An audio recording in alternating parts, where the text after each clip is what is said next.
The first thing I would say, Declan, is you have to know your CV inside out. It's probably not going to be something that you've been looked at for quite a while. So the key things are, make sure it's easy to read, it's concise, it's tailored for the actual role, and that there's absolutely no spelling mistakes. So make sure you do a spell check on it, okay?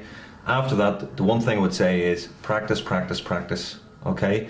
Do it with a family member or a friend. There's nothing like practice that'll breed confidence and prepare you as best as you possibly can for the interview. Also, what I would say is, put yourself in the hiring manager's shoes.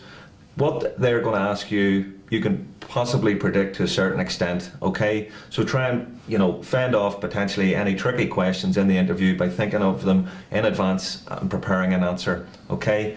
The other key thing you've got to do is focus on your strengths. You've obviously, you're an experienced candidate, you've got to focus on your strengths, be aware of your weaknesses, and expect to be asked, actually, a question on your weaknesses, okay? And then lastly, what I would say is, the chances are you're going to have industry experience in a certain sector. Focus on going for that type of sector in a similar type role. That's where you've got your best chance, where you're passionate about, and it'll come across in the interview, and that should really help you get the job.